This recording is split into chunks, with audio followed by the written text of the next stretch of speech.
আসসালামু আলাইকুম রহমতুল্লাহ। সম্মানিত শ্রোতা, আজ একটি গুপ্ত ইসিম নিয়ে কথা বলবো। যে ইসিমটি পাঠ করলে গুপ্ত অনেক কিছু আপনার সামনে প্রকাশ পাবে এবং অনেক চিন্তা বালা মুসিবত থেকে আল্লাহ তাআলা এই গুপ্ত ইসিমের বদৌলতে আল্লাহ তাআলা মুক্তি দান করবেন এবং শত্রুর আক্রমণ থেকে আপনাকে আল্লাহ পাক রব্বুল আলামিন হেফাজত করবেন। এবং এটা শিক্ষার্থীদের জন্য খুব ফলপ্রসূ এক ইসিম। সুবহানাল্লাহ। সেই গুপ্ত ইসিমটি কি? ইসিমটি হলো ইয়া খবীরু, ইয়া খবীরু, যার অর্থ হলো হে মহাজ্ঞানী ও সতর্ক। আসেন এটার আমল সম্বন্ধে আমরা জেনে নেই। এই বিষয়ে আমলে কোরআনিতে আল্লামা আশরাফ আলী তানবী রাহিমাহুল্লাহ এই গুপ্ত ইসিম সম্বন্ধে তিনি কিছু ফাজাইল বর্ণনা করেন।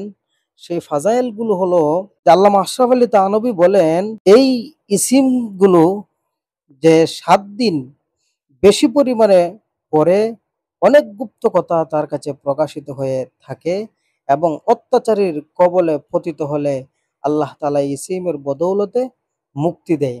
চিন্তা করছেন, উপমহাদেশের বিখ্যাত মুহাদ্দিস আশরাফ আলী থানভী রাহিমাহুল্লাহ বলেন যে এই ইসিমটি ৭ দিন বেশি বেশি পাঠ করবে, আল্লাহ তাআলা তাহার সামনে গুপ্ত কথা মানে গোপন অনেক কথা তার সামনে প্রকাশ করে দিবেন এবং অত্যাচারীর কবল থেকে আল্লাহ তাআলা তাকে হেফাজত করবেন।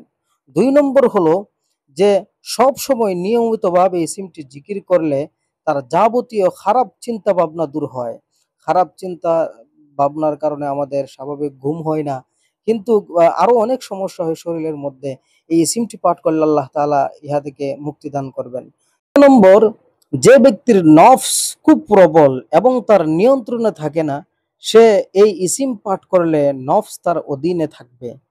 ৩ নম্বর, এর মানে হলো যে নফস আপনার অধীনে না, অর্থাৎ আপনার আবেগ অনেক বেশি। আবেগে আপনি যে কোনো কিছু কইরা ফেলেন, নফসের ধোঁকায় পড়ে আপনি যে কোনো কিছু কইরা ফেলেন। এই ইসিমটি আপনি বেশি বেশি পাঠ করবেন, আল্লাহ তাআলা ইহা থেকে আপনাকে হেফাজত করবেন। ৪ নম্বর হলো দৈনিক এই ইসিম ৮৪৩ বার পাঠ করলে খারাপ লোকের চক্রান্ত এবং হিংস্র জন্তুর আক্রমণ হতে রক্ষা পাওয়া যায়। সুবহানাল্লাহ।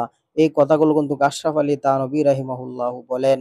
এরপরে আসেন ৫ নম্বরে বলেন, কোন পরীক্ষার্থী বা কোনো কঠিন সমস্যায় পতিত লোক যদি ৭ দিন শুভে সাদিক থেকে সূর্য উদয়ের আগ পর্যন্ত ১০০১ বার এই ইসিম পাঠ করে, তাহলে অবশ্যই পাঠক তার নিয়তে সুফল লাভ করবে। এটা হলো শিক্ষার্থীদের জন্য। যদি শিক্ষার্থীরা পরীক্ষার সময় সুবহে সাদিক থেকে সূর্য উদয়ের আগ পর্যন্ত ১০০১ বার ১০০১ বার এই ইসিমটি পাঠ করে, তাহলে তার নিয়ত অনুযায়ী আল্লাহ পাক রব্বুল আলামিন তাকে সফলতা লাভ করবেন। সুবহানাল্লাহ। আল্লাহ তাআলা আমাদেরকে এই ইসিমের উপর বেশি বেশি আমল করার তৌফিক দান করুন। আমিন।